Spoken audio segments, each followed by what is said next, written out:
Hello everybody, it is T from the Backstage Pass team, and today we're going to be going over Multimuse 1.12.0, which is not a huge update, but it does come with some new features. It also comes with some deprecation, so I'm going to start off the bat with saying classic cards are now deprecated. You can no longer select them. All current classic cards have been bumped to the new card layout. We are also deprecating the term usage of basic versus creative. Cards are just cards now. You don't have to worry about it. The way that they're now designed is you don't have to do a mode flip to add more modules to a card. It starts with the base modules, which are all right here, as you can see, and then you can just add more without having to worry about flicking a switch or any of that stuff. This is the new paradigm going forward. As you can see, we are also on a new dashboard. If you've been playing around with it a little bit, this is the experimental dashboard. It is now production. You can return to the classic dashboard from now by clicking the studio button down here in the bottom of right and clicking return to classic, which will take you back to mostly the classic layout. And still got some overall style changes from the new layout, but I recommend using the Experimental Studio from now on.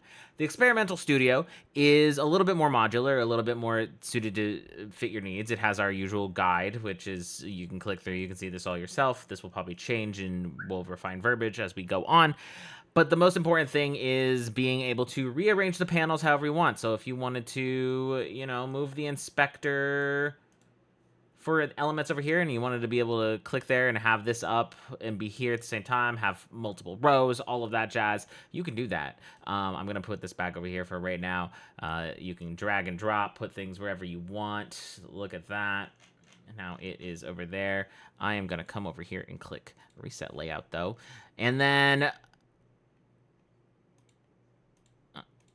then you can unpin your card too. If you don't want to look at your card in your dashboard, you don't have to. You can peek a preview here to see what it's looking like, and then you just click away and get back to editing to your fancy, but it is open by default. Additionally, the sidebar can now be collapsed. You can easily see what muses are available to you in your sidebar, even when it's collapsed. So if I click on Shay, it'll take me to Shay. It also has the right click, duplicate, delete, all of that stuff that you've come to know and love. I really like this layout. I really like this layout with the collapsed sidebar and all of that other jazz.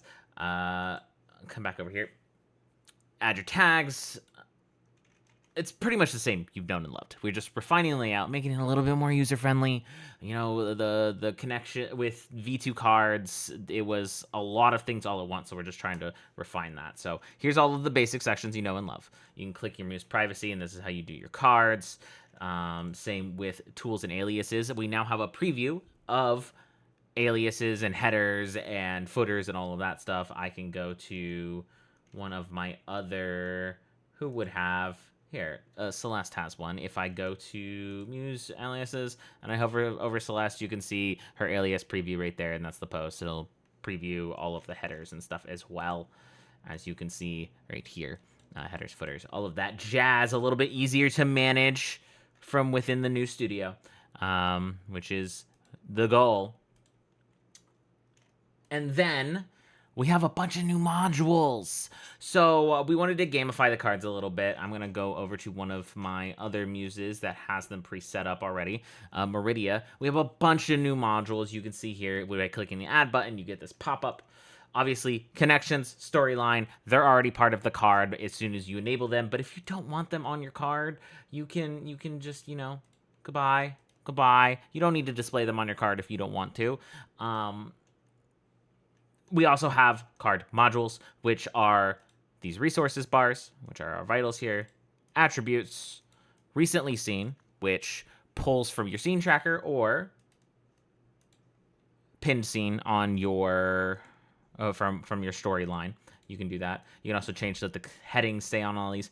Reputation from stagehand. If this is a specific muse for a specific server and you want to show off your reputation for this muse within that server on your card, you can do so, and it kind of gamifies the cards a little bit. We also now have API endpoints for these attributes and stats, which It can be manipulated via the API. So if you're running a game server, it just has to do the consent model before you edit it. You can do the always trust thing as per usual, but you can have a living game module based on a game setup here now if you wanted to. We wanted to kind of give everyone the ability to throw out whatever they wanted, for these sorts of things. There's a few presets available within resource bars. They're very simple. I didn't know what people wanted to use them for, but you can add up to 5 bars, 5 stats, which, because that opens a modal and you can only have 5 components per modal. I'm just gonna load up this one. And then for attributes, you can have up to this many, and that's because that's how many will fit in a dropdown. I hope that's enough, but we have D&D Light, blank stats, 5 stats, all of the fun things that you can play with. And then profile banner, all of these other ones are the same that you know and love. That just becomes a little bit easier to rearrange everything in this new layout. As you can see, I'm very happy with how these turned out. And all of this displays on your card. All right, so that is it for the 1.12 update. Like I said, small update, little update. The modules, I think, are going to be huge for a lot of people. Classic cards are gone, and we've done a lot of other small tweaks and fixes that are in the patch notes. But other than that, I hope the new dashboard makes sense. I hope you have fun. I hope it's more curated for you. I guess I should also show off that it looks better on mobile now. This is mobile width. It's much more usable on mobile, which was a big goal for us, finally curating for mobile. But thank you, everybody, for watching, supporting. Multimuse has passed 500 servers, 500 installs. It's crazy, almost 10,000 users. Very happy to be making this product. Thank you all so much for your love and support. If you have issues with any of the modules in today's update, please report to them in the Discord, and I will see you in the next one. Bye-bye.